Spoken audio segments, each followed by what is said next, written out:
Bienvenue à l'émission Crois-tu? Qui ne s'est pas un jour posé des questions existentielles? Chercher un sens à la vie. Notre invité s'est déjà posé ces questions. Il a trouvé réponse. J'ai le plaisir d'accueillir M. Jacques Plante. Monsieur Plante, bienvenue à l'émission Crois-tu? Ben, merci bien, merci de l'invitation. C'est une joie d'être là. Alors, on va entendre les réponses concernant ces grands questionnements existentiels, mais avant tout, on aimerait connaître ton histoire. T'es né où, mon cher Jacques?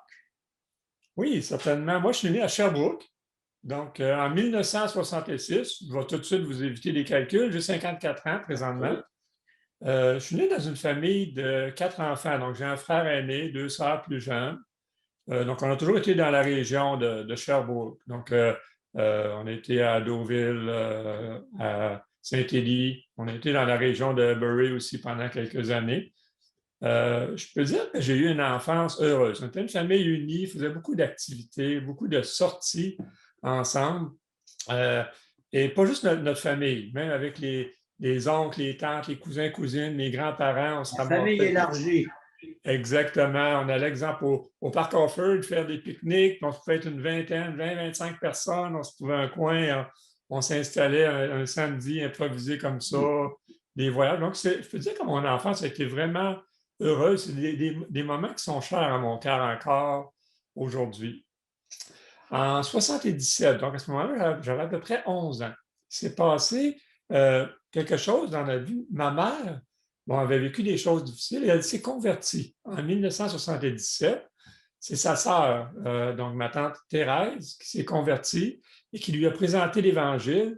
Et ma mère elle-même s'est convertie. Tantôt, pour regarder ensemble qu'est-ce que Il ça veut faudrait dire. élaborer le mot convertir, conversion, là, mais tu vas y revenir un peu plus tard là-dessus. Oui, quand je vous ai raconté mon histoire tantôt, vous allez comprendre un petit peu que ce que j'entends par ce mot-là. Oui.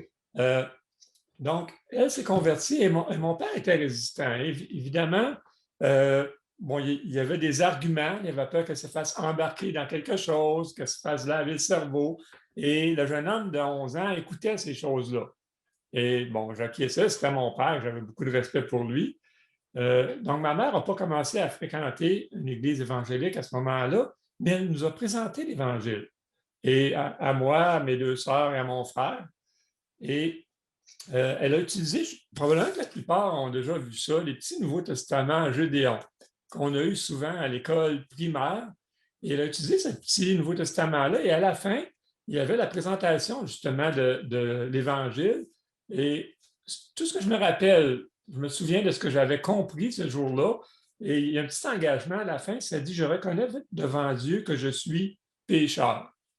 Et ça, vous allez dire, bon, écoute, tu étais un enfant, tu avais 11 ans, n'est pas pécheur quand on est un enfant. Eh bien, oui. Même si on est enfant, et personnellement, moi, personnellement, j'étais un menteur. Et j'aimais bien rajouter du croquant à mes histoires de ce que j'avais vécu. Évidemment, je pense que tout le monde devait de réaliser autour de moi que je faisais ça. Mais lorsque ma mère, justement, nous lisait le texte de Romains 3, 23, hein, qui nous dit car tous ont péché, sont privés de la gloire de Dieu, même si j'avais 11 ans. Je me disais que tous, là, c'est Jacques aussi. Quand on dit tous, Jacques en faisait partie. Et je n'avais pas de problème à réaliser que j'étais un pécheur et que ça voulait dire que je serais privé de la gloire de Dieu, que je ne serais pas avec Dieu pour l'éternité. C'est ce que le texte me disait et c'est ce que j'ai compris à ce moment-là. Donc, bon j'ai compris ça. J'avais signé mon petit Nouveau Testament. Et à partir de ce moment-là, quand quelqu'un me le demandait, je suis chrétien. J'ai signé mon petit Nouveau Testament, je suis chrétien. Mais c'est tout ce que j'avais compris à cette époque-là. Euh, Personnellement, justement, dans mon enfance, là, j'ai commencé à vivre des choses plus difficiles à partir de peut-être une couple d'années avant ça, la fin du primaire, là. Euh, J'étais différent des autres. Donc, dans les années, en quatrième et cinquième année, j'ai grandi très rapidement. La grosseur n'a pas suivi. Donc, imaginez-vous, là, un jeune de 6 pieds, 110 livres. Bon, c'est peut-être impressionnant à voir, mais ça ne fait pas peur à grand monde. Donc, déjà là, une différence comme celle-là n'a pas aidé pour que mes confrères de classe se moquent de moi. Un des surnoms, d'ailleurs, qu'il m'avait donné, bon, soit Paquet d'os ou un que j'avais trouvé quand même drôle, il m'avait affublé de l'os mobile. Si vous vous rappelez, Des paroles humiliantes, blessantes, là. exactement. Donc, avec la compagnie Os Mobile qui existait à l'époque, mais c'était le genre de. Ça commençait à être de plus en plus méchant, la façon qu'il le faisait. Évidemment, dans les sports, bon, j'avais un problème de vision qui faisait que j'avais la difficulté à évaluer les distances, donc je n'étais pas bon dans les sports. Et peut-être plusieurs ont déjà vécu ça. Vous faites des équipes quand vous êtes à l'école et les chefs d'équipe choisissent leur partenaire d'équipe. Et quand il arrive qu'il reste deux personnes, vous et un autre, ils disent OK, je vous laisse les deux autres. Ils ne voulaient pas m'avoir dans leur équipe. C'était très humiliant. Donc, j'ai commencé à être mis à part et à m'isoler. J'ai commencé à vivre de plus en plus de solitude Pour ne à pas cause dire de le ça. rejet, mon cher Jacques. Oui, c'était du rejet, effectivement. Donc, j'étais la victime parfaite pour les intimidateurs. Donc, lorsque je suis arrivé au secondaire, eh bien là, ça s'est amplifié, ça s'est amplifié. Laissez-moi juste vous raconter quelques minutes que j'ai pu vivre dans une classe d'éducation physique. Je devais avoir à peu près 14 ou 15 ans à l'époque. C'est une classe qui n'a aucune fenêtre, tout en béton. Le professeur est appelé d'urgence au téléphone. Et évidemment, dans les années, on parle des années 80, là, il n'y avait pas de cellulaire à cette époque-là. Donc, il a dû se rendre probablement à l'accueil pour aller prendre son appel d'urgence. Là, on se retrouve 30, 35 jeunes dans un local totalement fermé. Et là, il y en a un qui s'approche de la lumière. Et il lance, il dit OK, on vise Anatole. Vous allez peut-être me dire, ouais, c'est pas ton nom, Anatole. Bien, effectivement. Pour ceux qui sont de cette époque-là, vous allez peut-être vous rappeler, c'est une série qui était de Marcel Gamache. Ça s'appelait Les Brillants. Et il y avait un personnage, bon, dans ce genre de télésérie-là, il y avait toujours un niaiseux. Un Et il pas trop s'appelait Anatole. brillant, un pas trop brillant. Il n'était pas brillant, effectivement, mais c'était la famille Brillant. Et c'était Gaston Lepage qui personnifiait ce personnage-là. Et c'était le nom qui m'avait affublé. Donc, il dit, on vise Anatole. Donc, il ferme les lumières. Et là, je reçois à peu près tout ce que vous pouvez imaginer dans la classe. Des effaces, des boules de papier, des espadrilles, même des crachats. Mettez-en. Donc, là, après ça, il rouvre la lumière. Les gens viennent ramasser leurs choses. Euh, et il dit, on recommence. Donc, il referme la lumière et c'est reparti. Ça, c'est à peu près 5 minutes que j'ai pu vivre dans ma classe.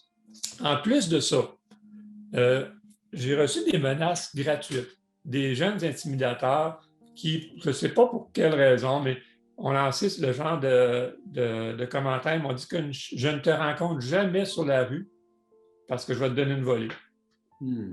Pourquoi? Aucune idée. Mais là, j'ai commencé à réfléchir. J'aimais beaucoup sortir avec mes parents, la famille et tout ça. Puis je n'ai jamais parlé de ça à mes parents. Là. J'avais honte de ce que je vivais. Et je me disais, si jamais je rencontre un de ces jeunes-là sur la rue, que mes parents les voient venir m'intimider, peut-être me sauter sur moi. Donc, j'ai commencé même à cesser de sortir avec mes parents, en public du moins. Et je gardais mon secret.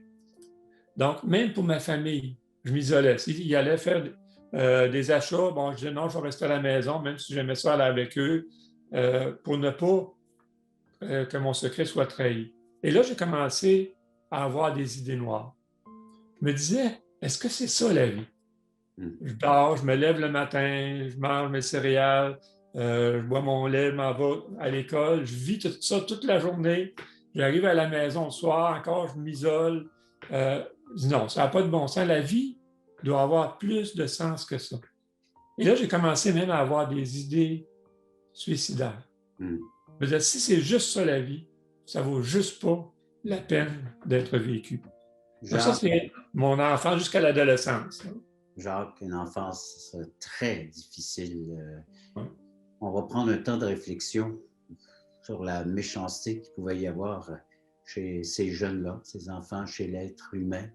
D'où provient toute cette méchanceté. On réfléchit là-dessus et puis on aimerait savoir comment tu t'en es sorti après la pause.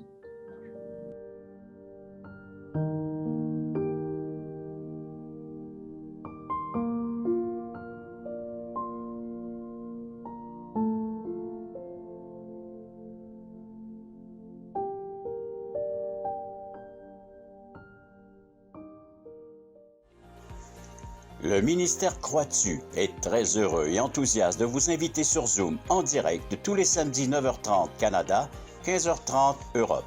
Nous vous présenterons des témoignages d'espoir vivants et percutants qui nous ramènent à l'essentiel, la Bible, la parole de Dieu et l'assurance d'une vie éternelle en Jésus-Christ. Pour participer à notre réunion Zoom, allez simplement sur notre site web croixtu.ca et cliquez sur le bouton. Nous vous attendons en grand nombre. Donc, Jacques, de la part de ses compagnons d'école, tu reçois des paroles, des gestes blessants, humiliants, et tu te mets à réfléchir sur le sens à la vie. Ça n'a vraiment aucun sens. Ça doit être long, c'est ça la vie. Et qu'arrive-t-il par la suite? Oui, bien, j'ai parlé un petit peu de mon père, qui était réticent que ma mère puisse fréquenter une église évangélique. Mais un jour, dans les années 82, il a commencé à fréquenter l'église avec ma mère et il m'avait invité d'aller avec eux. Il dit, viens voir avec nous. Et là, évidemment, ce que j'avais entendu, je l'ai répété. Donc, vous allez vous faire embarquer, vous allez faire laver le cerveau, etc. Et là, mon père a fait un pacte avec moi. Il m'a dit, Jacques, je fais une affaire avec toi.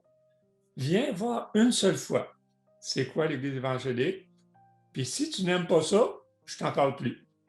Ah, c'est quand même un bon deal. Il ne faut pas achaler trop longtemps avec ça. Je dis, OK, je prends l'entente, je suis d'accord. Donc ça, je suis allé avec eux pour une première fois dans une église évangélique à Sherbrooke.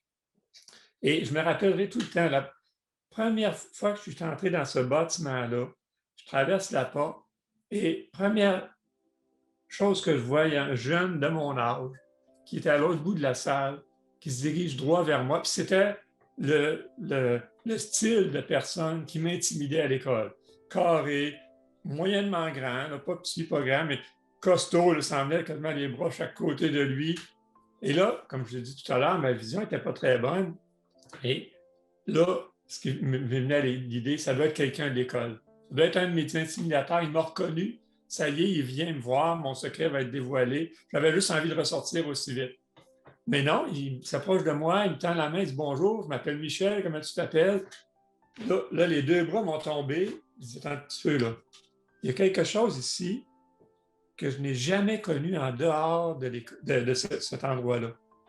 Donc, ça a juste fait que j'ai commencé à écouter ce qu'ils avaient à me dire. Puis quand je les écoutais, je les entendais dire qu'eux, ils étaient certains qu'ils seraient au ciel pour l'éternité. Et ça, sincèrement, je vais vous dire, je trouvais ça prétentieux de leur part. Et là, je me rappelle d'un épisode, j'étais à Sherbrooke, sur le pont Jacques-Cartier. En entrant sur le pont, je me suis fait serrer avec un semi-remorque qui tournait le coin contre la ramparde, puis c'est une grosse ramparde, ce pont-là. Et s'il m'avait serré, j'aurais été coupé en deux carrément. Il m'a juste pensé très proche, puis j'ai rien eu. Là, je me suis demandé, puis je me rappelais ce qu'il me disait. Qu'est-ce qui me serait arrivé si je serais mort là? Puis je ne savais pas finalement où je serais, mais finalement, je pense que je le sais, que je ne pouvais pas être au ciel avec Dieu, j'étais un pécheur. Donc là, j'ai commencé à chercher personnellement, plus intensivement, comment eux pouvaient arriver à cette assurance-là. Et je me rappelle, c'était le 23 décembre 1982. C'était les vacances de Noël qui commençaient.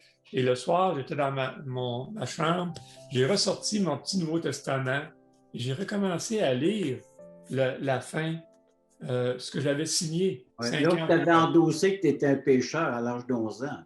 Exactement. Mais là, j'ai continué à lire et là, je suis tombé sur un texte qui m'a scié en deux littéralement. Et c'est dans le premier épître de Jean, pas l'Évangile, mais l'épître de Jean au chapitre 5 et au verset 13.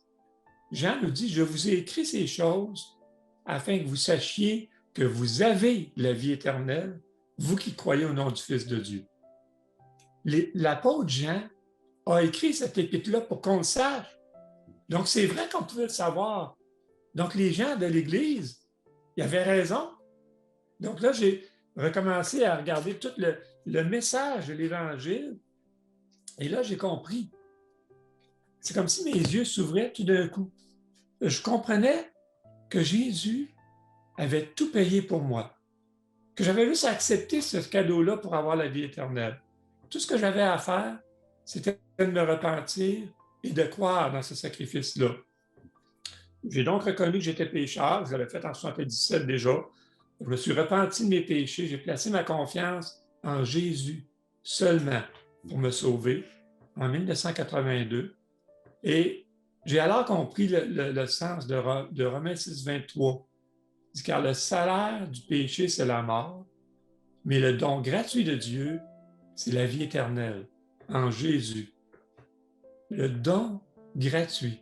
C'est totalement gratuit et j'ai reçu ce jour-là le cadeau et c'est ce journée-là, le 23 décembre 1982, que je peux dire que j'ai rencontré Jésus. Ben Jacques, suite à cette rencontre avec Jésus, après la pause, j'aurai quelques questions à te poser, entre autres pour que tu puisses t'y préparer. Que s'est-il passé avec tout ce lot d'intimidation que tu as reçu pendant ton enfance et ces pensées dans lesquelles tu broyais du noir et allais même jusqu'à penser à t'enlever la vie? Après la pause, j'aimerais avoir tes réponses.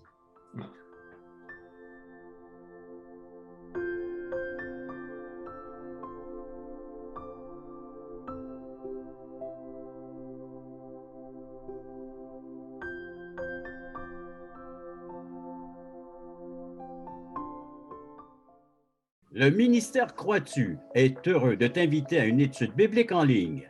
Plusieurs écoutent régulièrement ces témoignages de conversion qui ont tous un point commun. Ils ont reçu Jésus-Christ en tant que sauveur personnel. Tu as des questions existentielles? Dieu, la vie, où je vais après la mort? Tu veux en savoir plus sur ce salut éternel? En te rendant sur la plateforme croistu.ca, tu trouveras le lien qui te conduira à une étude et partage de l'Évangile selon Jean tous les mardis soirs 20h. Je vous attends grand nombre. Jacques, tu as vécu une enfance malheureuse. Il y a eu des paroles blessantes, des gestes qui ont été faits à ton égard. Oui, tu reçois Jésus-Christ comme ton sauveur, mais il se passe quoi avec ces gestes que tu as accumulés pendant toutes ces années, ce lot de souffrance, de douleur, et puis jusqu'à penser à vouloir t'enlever la vie? Effectivement, mais je dirais que ce jour-là où je me suis converti, où j'ai demandé à Jésus de me sauver, finalement, à Dieu. Alors, une conversion? C'est ça que je définirais comme une conversion. Okay. Donc, d'accepter que Jésus seul peut me donner accès à la vie éternelle, parce que lui a tout payé pour moi. Et je dirais que ce jour-là, Jésus a donné enfin un sens à ma vie. Je le savais pourquoi j'existais, pourquoi je vivais. Ce qui est le plus d'extraordinaire, c'est que maintenant, je savais où je m'en allais. Donc, je connaissais peut-être pas mon histoire, mais je savais la fin de mon histoire. Et ça a donné tout un sens à ma vie. Jésus est devenu mon roc. Rien ne pouvait plus me ravir maintenant la joie d'être un enfant de Dieu. Je suis maintenant certain que je vais être avec lui au ciel un jour. Pas parce que je suis meilleur peut-être que toi qui écoutes. Pas parce que je le mérite plus que toi, mais juste parce que Jésus a tout payé pour moi. Et ce changement drastique, ça fait déjà 39 ans que je l'ai vécu. Et je vous dirais qu'aujourd'hui, il est aussi vrai qu'il l'était il y a 39 ans. Donc, j'ai maintenant une raison de vivre qui est inébranlable. Jésus a changé ma vie. Même si mes confrères de classe ne me choisissaient toujours pas dans les sports, Jésus, lui, m'avait choisi et avait même été d'accord pour donner sa propre vie pour moi, pour Jacques Plante, sur la croix. Même si j'étais toujours une personne qu'on méprisait, une personne qui n'était pas considérée, il y a un texte que je trouve vraiment particulier, c'est dans 1 Corinthiens, l'épître de Paul aux Corinthiens. Partage-nous ça, Jacques. Premier chapitre, à partir du verset 26. Regardez ça, moi, ça, c'est un texte qui a fait toute une différence dans ma vie. Il disait, considérez, frères, parmi vous qui avez été appelés, donc ceux qui se convertissent sont aussi appelés les appelés ici. Il n'y a ni beaucoup de sages selon la chair, ni beaucoup de puissants, ni beaucoup de nobles. Mais Dieu a choisi les choses folles du monde pour confondre les sages. Dieu a choisi les choses faibles du monde pour confondre les forts. Ça, c'est un petit peu moi. Dieu a choisi les choses viles du monde, celles qu'on méprise. Ah ben là, ça, c'est moi, par exemple. Ça, c'est moi. Celles qui ne sont point, pour réduire à néant celles qui sont, afin que nul chair ne se glorifie devant Dieu. Et ça, c'est écrit dans la Bible. À quel endroit encore, mon cher Jacques? La première lettre de Paul aux Corinthiens, le premier chapitre, à partir du verset 26. Ça, là, moi, c'est un de mes versets préférés parce que ça me dit que peu importe ce que j'ai vécu dans mon enfance, peu importe comment je suis considéré, Dieu peut m'utiliser pour l'avancement de son royaume comme lui va vouloir le faire. Puis ça va même pouvoir confondre les intelligents, les sages, ceux qui se pensent bons. Il le fait bien avec ta vie, hein? Il est en train de confondre, là, en t'utilisant. Effectivement. Et je dirais que dès l'âge de 17 ans, donc je me suis converti à 16 ans, dans l'été qui a suivi, Dieu a mis un désir profond sur mon cœur de devenir pasteur. J'avais un pasteur à cette époque-là à l'église évangélique que j'ai commencé à fréquenter, qui s'appelait Jacques Marcoux. Et je regardais cet homme-là, ce qu'il faisait, la façon qu'il prêchait la parole de Dieu, puis je me disais, un jour, c'est ça que je veux faire. Et là, je m'étais fait un beau plan. Là. Je m'étais monté tout un plan et j'allais étudier, j'allais travailler dans une usine pendant 30 ans. Après 30 ans, j'irais étudier pour être pasteur. Là, ça me mettait pasteur peut-être à l'âge de 65 ans. Mais Dieu a quand même honoré ce plan-là. Bon, il l'a juste devancé d'une dizaine d'années. Et j'ai travaillé 28 ans dans l'usine en question. Et à l'âge de 49 ans, donc ça fait déjà 5 ans de ça, on a reçu un appel pour une petite église dans l'est de l'Ontario qui avait besoin d'un pasteur. Et j'avais déjà commencé ma formation, j'avais commencé déjà à travailler dans l'église où j'étais aussi à Granby pour apprendre justement comment être un pasteur. Et Dieu nous a dirigés, Suzy et moi, pour venir ici dans l'est de l'Ontario. Ça fait déjà 5 ans qu'on est ici. Et si je vous racontais cette histoire-là, j'en aurais pour des heures, mais je vais me garder une petite gêne quand même. C'est bon, Jacques. Suzy, c'est ton épouse, mariée depuis combien de temps? Exactement. Le Seigneur m'a donné une belle épouse. On est mariés déjà depuis 28 ans. Cette année, notre 28e anniversaire. On a 3 garçons, 3 beaux jeunes hommes, pleins de vie, pleins d'énergie, pleins d'idées, qui nous donnent beaucoup de joie. Et je vais être grand-papa au mois de juin pour la première fois. Donc, notre fils Samuel va avoir son premier fils. Félicitations à vous deux et à toi, Jacques. Merci bien. Donc, on va prendre une courte pause, si tu veux bien. Ben oui, certainement. Mais le fait de savoir que Dieu t'a pris là, un être humain qui était écrasé sous le fardeau, hein, sous la douleur, la souffrance, de t'avoir relevé, te donner maintenant une position en tant que responsable d'une église. Moi, j'ai hâte d'entendre l'invitation que tu vas faire à nos téléspectateurs après la pause.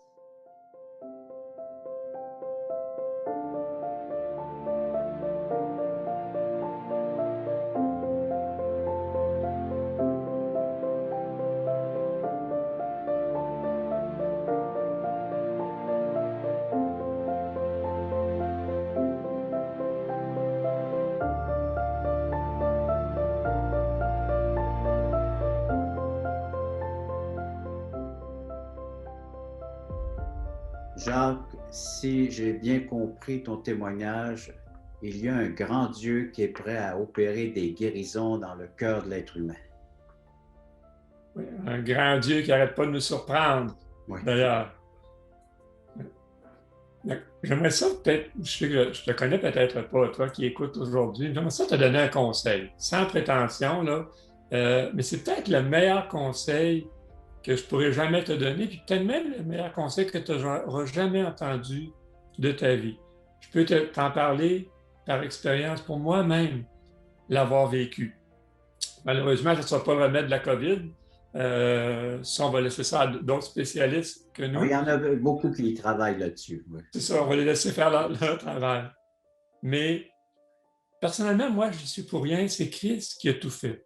Mais si tu n'as jamais placer ta confiance en Jésus pour ton salut éternel, fais-le maintenant. Attends pas une seconde de plus. Tu ne le regretteras jamais.